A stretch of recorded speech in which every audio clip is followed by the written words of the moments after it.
You're in the middle of the Sahara. You see a huge awning with a red target pattern. Its surface is so hot you could fry food on it. A drop of water is to hit the center of this target at the speed of light. Theoretically and technically, this experiment is impossible to conduct. But if it happens, then mysterious nothing awaits us. And each version of this nothing will be different. So we'll do 3 drops. Option 1. It's better to do it from a great height or space. You take off on a jetpack into the stratosphere. You have a bottle of water in your hand. You pour out 1 drop. Let's say it starts accelerating itself. In this case, even at a low speed, a drop of water will burn up in the protective layers of the atmosphere. In less than a second, the drop will turn to vapor. Let's say our planet had no such protection as the atmosphere. The air resistance would still get rid of the drop. The drop is flying down at a tremendous speed. The cold wind turns it into an icicle. The greater the drop velocity is, the stronger the air resistance is. The drop is moving faster and faster, soon reaching the speed of sound. Then, it just smashes into thousands of small particles. Under such conditions, the drop will never be able to reach the Earth at the speed of light. Nothing happens because nothing gets to the target. The next attempt involves changing the drop. Oxygen, carbon dioxide, ozone, and other gases in the atmosphere destroy any falling object. But what if the drop didn't meet all these obstacles? You change the internal structure of water chemically. So, you put your jetpack on again and grab a bottle of water. At the height of the Earth's orbit, you open it and pour out 1 drop. It accelerates and there's no resistance. It passes through the hottest layers of the atmosphere, but doesn't burn, passing the freezing temperature, but doesn't freeze up. It flies to the ground, developing the speed of light, and crashes again.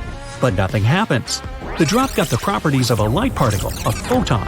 It's only under such condition that it might develop the speed we need. No object with mass, be it a car, a house, a tree, an ant, a single air, a grain of sand, or a molecule, can reach the speed of light. Only light particles are capable of it since they don't have mass. An intangible drop falls into the center of the target, and again, nothing happens. The third option. Scientists found a way to accelerate a drop to the required speed. They also have to change the molecular composition of water, making it more resistant to high and low temperatures. To make the drop reach the speed of light without any damage, you need to place it in a perfect vacuum. No air resistance, no protective layers of the atmosphere. We leave only space and the water. For this purpose, scientists need to build a long pipe.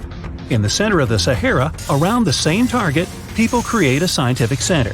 From here, the pipe should go up. Its height is approximately the distance to the International Space Station.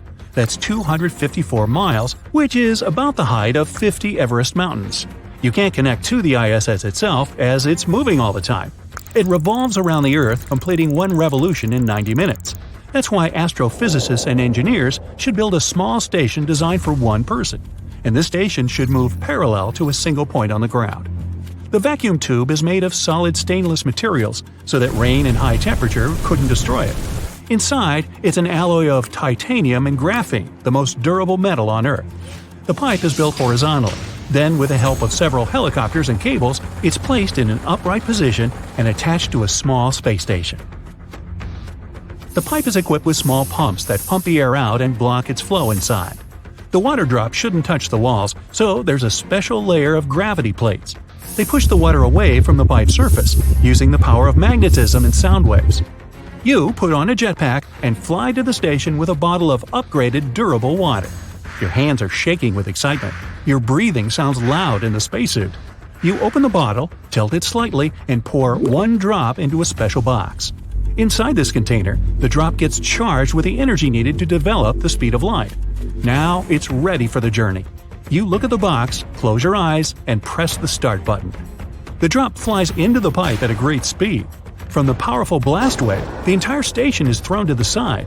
The drop accelerates, and at this point, the pipe made of the strongest metals on Earth begins to melt like ice cream. There's so much energy in the water now that it would be enough to provide electricity to a small city. And now, the drop reaches the speed of light, which is 186,000 miles per second. The pipe turns to dust. It doesn't matter whether the drop hits the ground or not, because there will be nothing. Literally, all material objects, cars, houses, fields, oceans, computers, planes, ships, flowers, trees, should I go on, will disappear. Intangible things, such as gas, air, radio waves, electromagnetic radiation, billions of terabytes of digital information, all this will also be gone. Boy, are you in trouble. Any sound, shouting, music, the phone ringing, will be impossible to create and hear. The light will disappear, and then there will be complete darkness. But let's rewind time and see exactly what happened right now. It won't work though, because there's no time either. Imagine time as a stormy river that flows rapidly in one direction.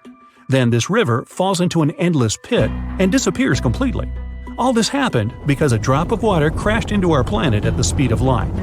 As soon as a drop begins to approach the needed speed, it loses its properties of water. It's now the most powerful and heaviest object in the universe.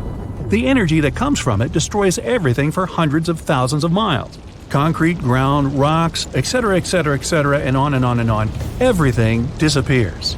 In the first second, it all gets shattered into millions of tiny pieces. Then these pieces are torn apart into millions of even smaller particles. The molecules burn up. Imagine a paper map of the world. If you wet it and tear it, it will turn into wet paper scraps. If you burn it, then part of the map will turn to ashes, and the other part will simply fly into the air in the form of smoke. The map will remain, but it will never look the same. But if you destroy the map's molecules, it's safe to say that the map never existed. There's no trace of its existence. The same thing happens to our planet. The energy coming from a drop of water makes the Earth never exist in space. And now the drop exceeds the speed of light. A black hole starts evolving. It expands and absorbs all the space debris. Then the Moon. Soon it will be the turn of Mars and all the other planets in our solar system. The black hole expands and increases the force of gravity inside it. Together with our planet, it absorbs light.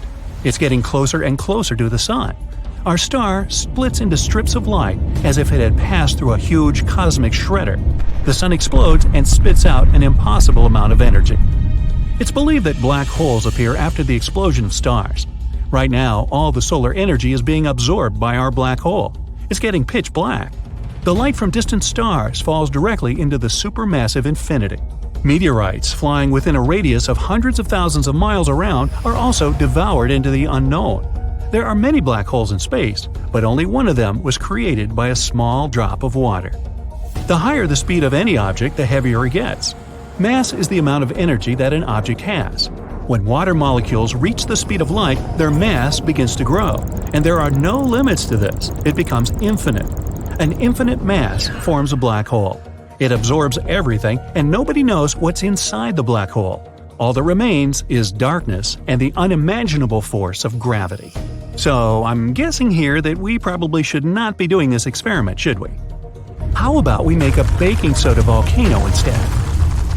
Attention! Attention! Residents of all countries and cities of the world! A massive asteroid is approaching the Earth!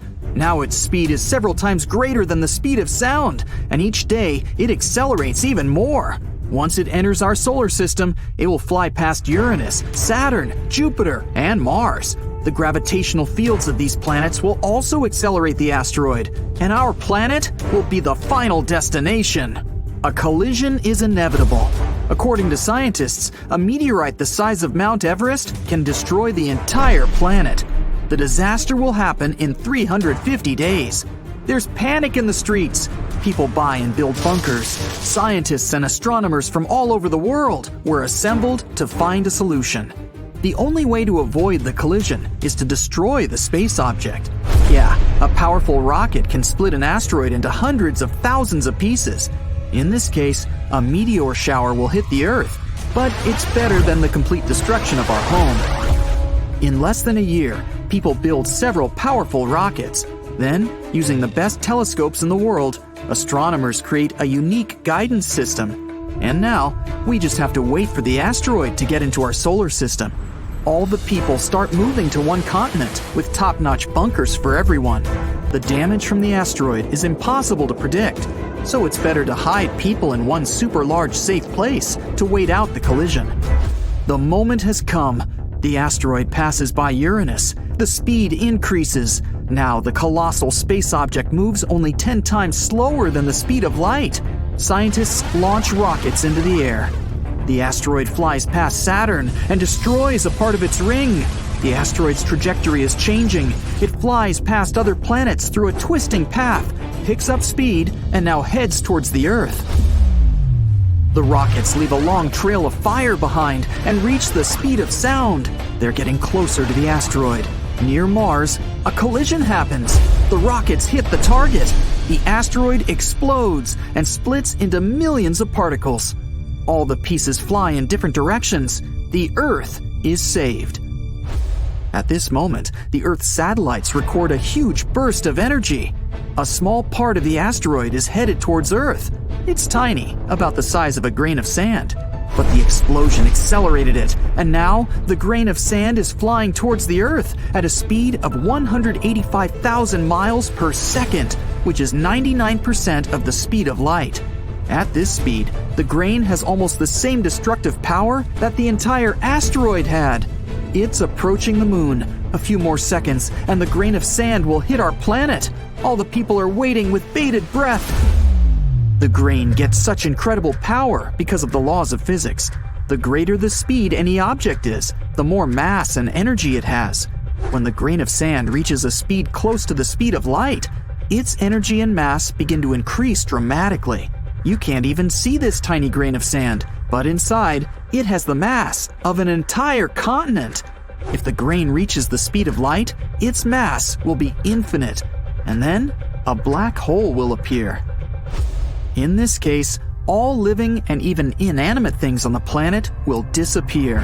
Trees, seas, and oceans, all the cities, countries, and continents, air, sound, atmosphere, any molecule of the Earth, everything will be absorbed by the incredible gravitational force of the black hole. Then, when there is no trace of our planet, the hole will take over the moon. The gravitational force will grow and absorb other planets of the solar system. Soon, it will reach the sun.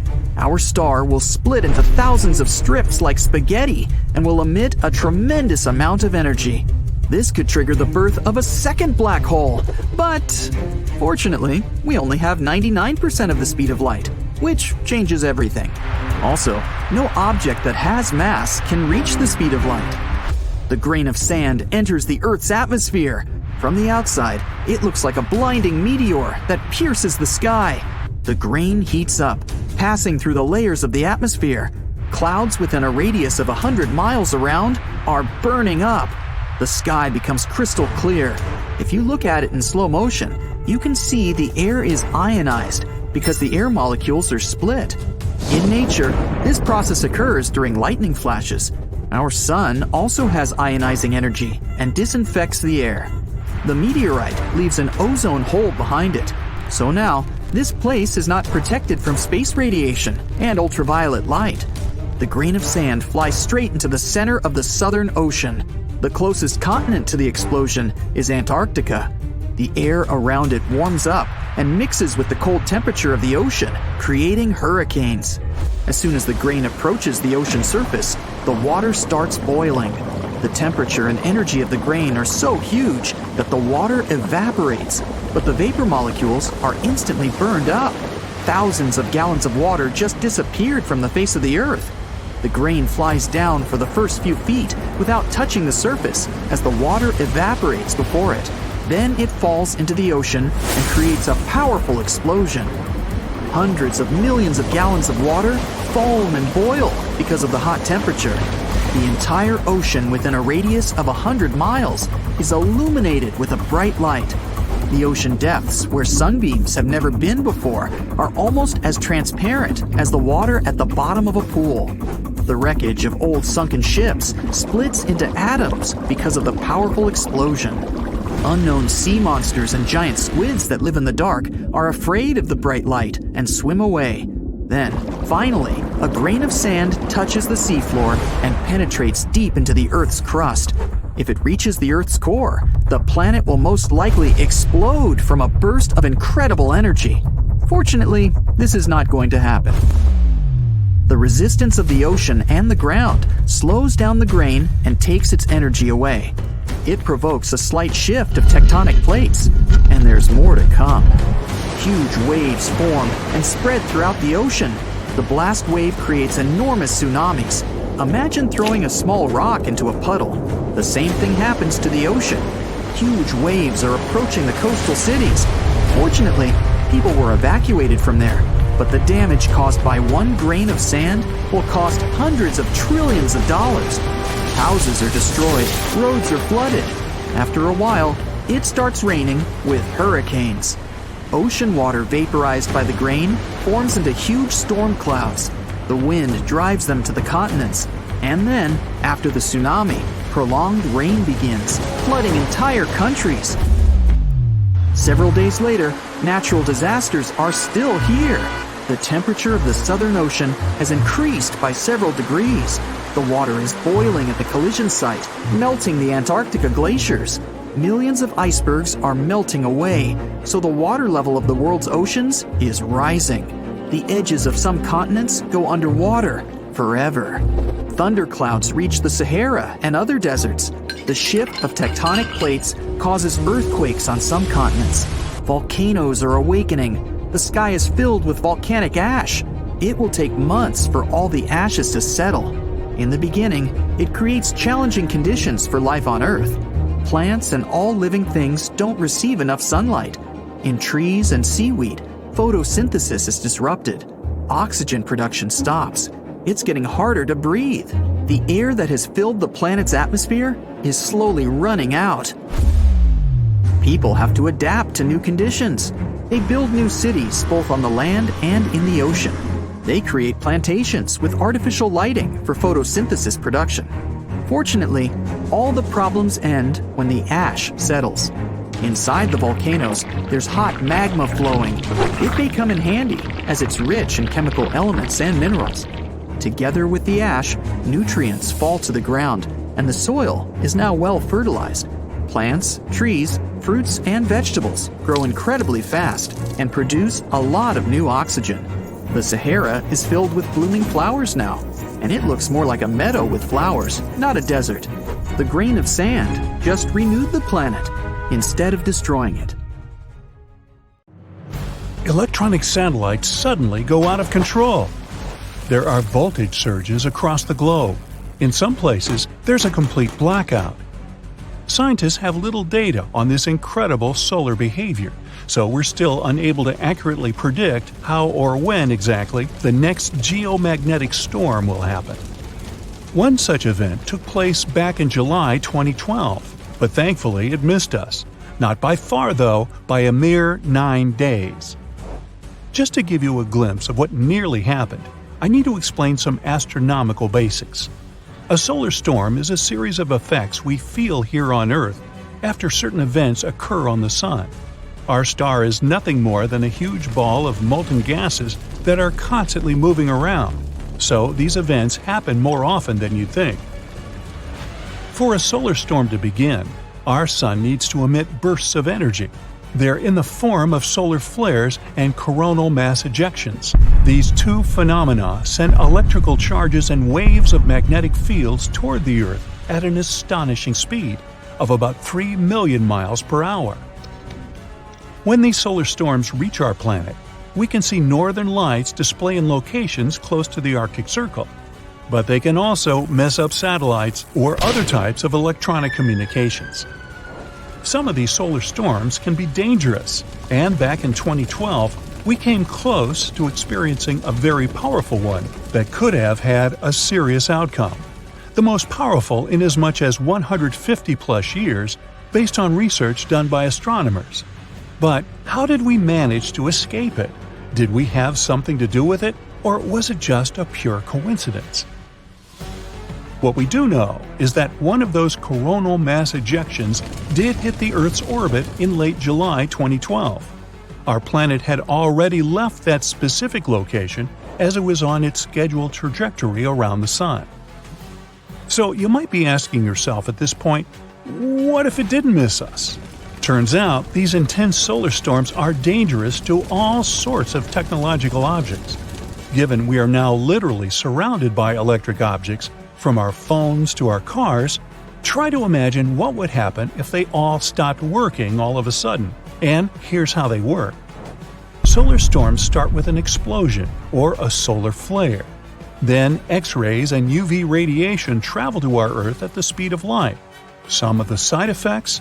Well, they can include radio blackouts and GPS navigation errors. The effects can continue as minutes, or at times hours later, energetic particles reach our atmosphere. They move only a bit slower than the speed of light, but they can electrically shock the Earth's satellites and damage their components. Lastly, about a day later, clouds of magnetized plasma reach us as well. They can cause huge power blackouts, more or less paralyzing everything with an electrical plug. We might not even be able to flush our toilets, since most water supplies in cities use electric pumps these days. The effects of these geomagnetic storms would be different around the world, though. Solar storms are curious by themselves, but why do they affect some locations on Earth more than others? Based on recent research, geology has a lot to do with it. But I need to take you back a bit to paint you the bigger picture. Buckle up, because we're taking a trip in the time machine to a time when the moon didn't even exist yet. 4.6 billion years ago, our solar system looked a lot different than it does now, and that's putting it lightly. Hundreds of new planets began to form around the new sun. Planets like our own Earth, Venus, or Mars were still hurtling around the cosmos. Back in the 1970s, an astronomer named Donald R. Davis developed a theory that said the moon was born when another planet hit a newly formed Earth about 4.5 billion years ago. He also indicated that it might have been the size of Mars and later named this planet Theia. It's difficult to imagine what that impact might have looked like, even with the equipment we have these days. The astronomers suggested the giant impact hypothesis, trying to piece together this mystery. After running into our planet, the outer rocky layers of both Earth and Theia were projected into a circle of cosmic matter.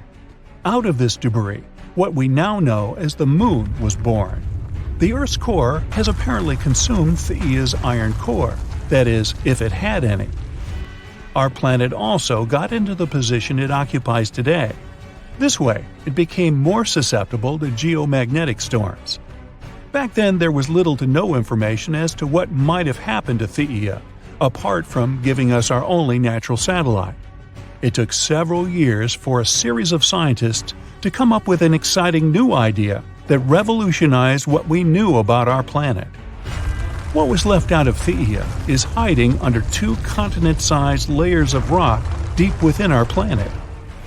This theory is also one of the only explanations for why the moon is so dry and doesn't have much of an iron core. But why is geology so important when it comes to geomagnetic storms? Well, that's because recent data revealed that the type of rocks below your feet can affect how well your city adapts after powerful geomagnetic storms.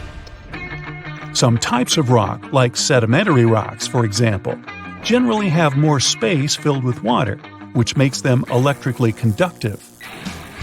Other types of rocks are denser and have more resistance when it comes to electricity. Whenever such a storm happens, people living in the New England highlands may have a higher risk of experiencing major disruptions. At the same time, those in the mid-Atlantic coastal plain have less to worry about, simply due to what's hidden beneath their cities. How did we know how scary these storms are? Well, this wasn't the first time it happened. Solar storms have dazzled the astronomer community for many years now. The most iconic event of this magnitude was the Carrington Event, which happened way back in September 1859. It gave us a sneak peek of what the power of the sun is, to say the least. They named it after an English astronomer, Richard Carrington, who witnessed the solar flares himself. The power of that solar storm was something humans had never experienced before. The strong geomagnetic storm caused northern lights as far down south as the territory of Hawaii.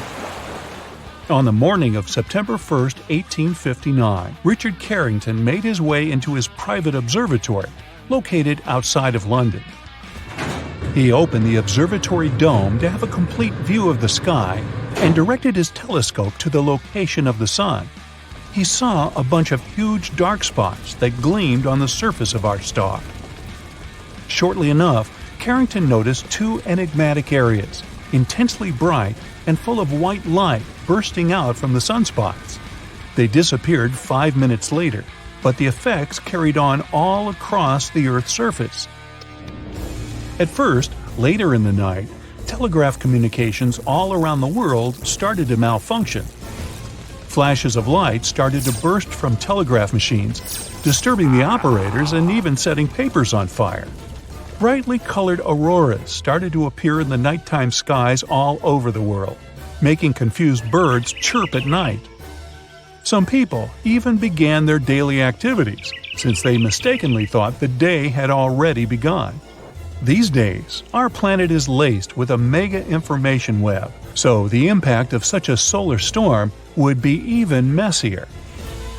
Back in the 1800s, the telegraph system was just starting out, but this Victorian internet was an important way of sending news and private messages.